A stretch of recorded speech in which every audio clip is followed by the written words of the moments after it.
And here's the Barcarolle in 1991 with Maurizio Pollini.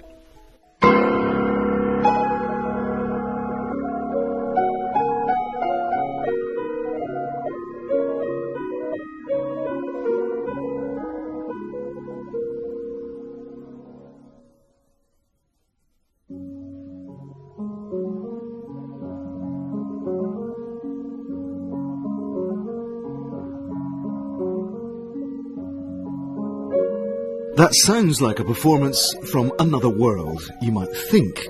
And yet, when Pollini won the Chopin competition in Warsaw in 1960, he did so in front of a jury of the old grandees of the Chopin playing world, including Arthur Rubinstein.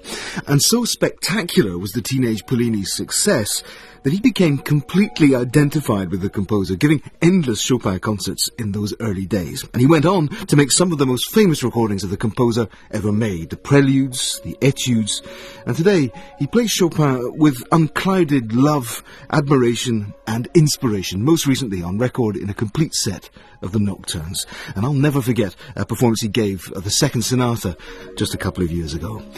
We met in London. Maurizio, look, it's 50 years this year since you won the Chopin competition. I mean, Chopin is your musical life, basically. Si, it has always been. At first, after the competition, I didn't want to be considered a Chopin player, absolutely, because I had many other interests about all music, etc. But this was for a short period.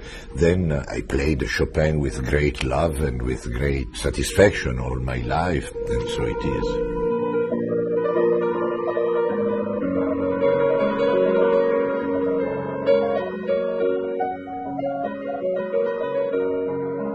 When did you first start playing Chopin? I mean, did you feel an emotional attachment to that music even very early on in your life, to Chopin specifically? Si, certainly yes. When I was really a child, I liked only Bach and Beethoven. This is very curious. The love for Chopin came a little later. But only a little later. You must have been, 10 or 12 then or something when you started playing Chopin or something? I suppose. Even later, perhaps. 14 years. Yes, I played the 24 etudes at 14. When you were 14? Yeah. The etudes? Yeah. That's a pretty amazing feat. I mean, did you find them difficult then? Yes, absolutely. Very, very difficult.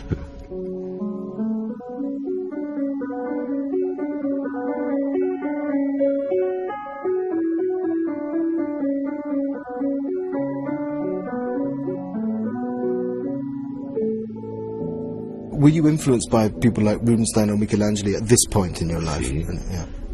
What was the nature of your relationship with them, and with their way of thinking? Rubinstein was present at the Warsaw competition, and he was very, very kind with me. He said that this boy plays it better than we do.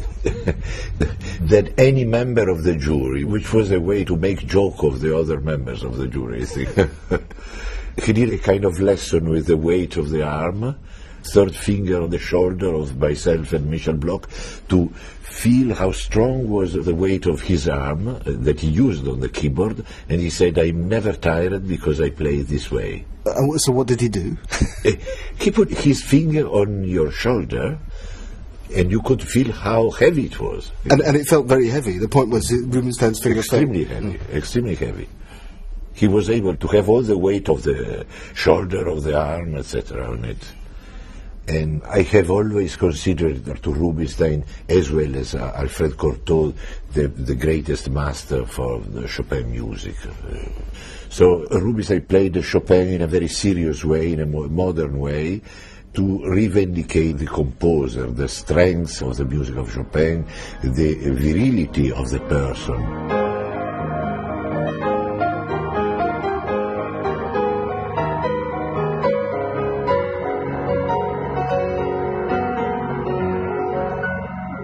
Arthur Rubinstein playing the Barcarolle in 1962.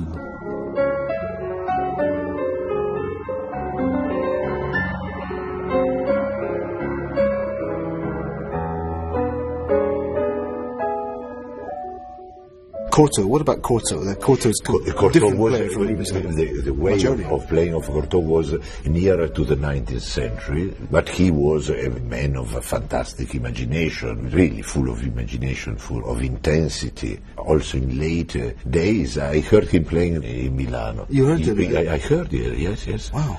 Yes. You must have been a child then, or... Yeah, I was perhaps 10 or 12 years old. But I have to tell you, perhaps I was too young. I appreciated more the recording of Cortot than that concert. He was rather old in that moment, I think. Alfred Cortot's recording of the Barcarolle made in London in 1933.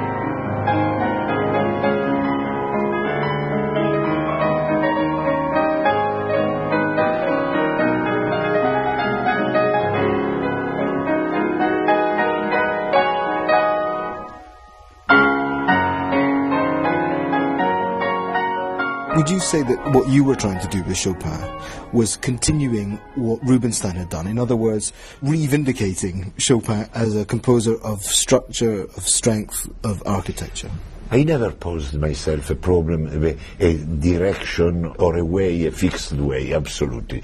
But certainly I would like, especially in this moment with the century, to revindicate the greatness of the composer, because Chopin is considered by everybody a great genius. There is absolutely no doubt about it. But somehow the perspective of the great composer can be slightly different from the perspective of the genius. Let's say the fourth prelude. The E minor prelude. E minor prelude. There is not a real melody, you see. It's a melody with accompaniment, but the melody is made of descending interval only.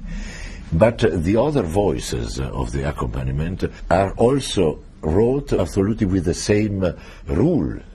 They are all descending by one semitone, or perhaps sometimes by a tone. So it could be considered an invention on a descending interval. It is a fantastic achievement of composition. Could be done by a modern composer, could be done by Alban Berg with such a strict way of composing. So the thing you would most want to say about Chopin is that there are ways of playing him, ways of thinking about him, which imagine that it's about almost a sentimental kind of emotion. But what you're saying is this is a guy who is, even if the pieces are only a page long, like the E minor prelude, you're saying that these are works of structural integrity and structural No, but genius. perhaps you misunderstand me, because the emotional side is absolutely there. I don't want to put any minimal element of emotional from this prelude. I want only to say that it is done this way, that's all. And this is the miracle of music.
Do you feel communication with an audience when you're playing Chopin? If you're playing one of the nocturnes or a mazurka or something, that when it's quite a short, quite quiet piece often, that you can pull them into that moment? Chopin music had an extraordinary communicative power. This is one of the great strengths of Chopin.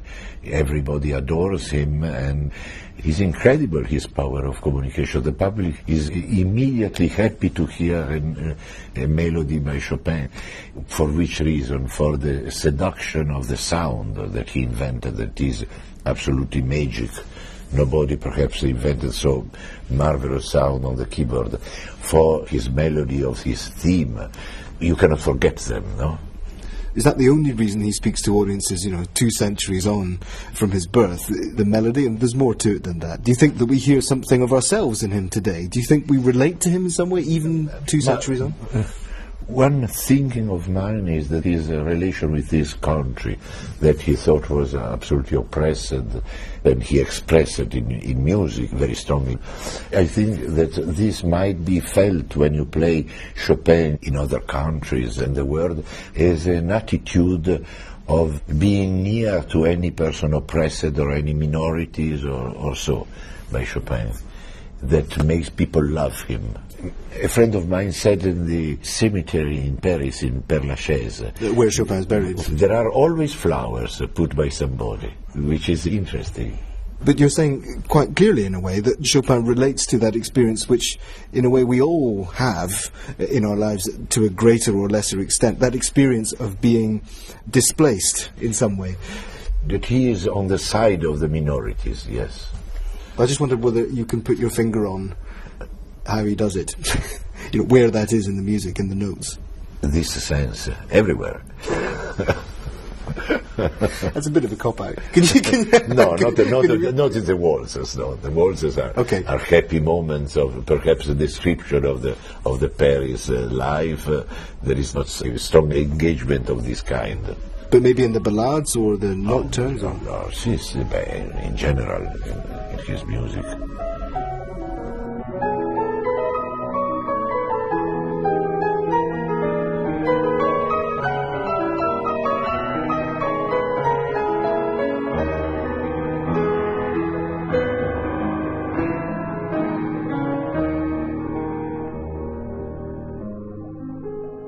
Maurizio Pollini, playing Chopin's Nocturne, Opus 48, number 2, in F-sharp minor. Having played his recital at the Royal Festival Hall at the start of this month, Maurizio Pollini plays his all-Chopin tribute to the composer all over the world, everywhere from Milan to New York, throughout March, April and May.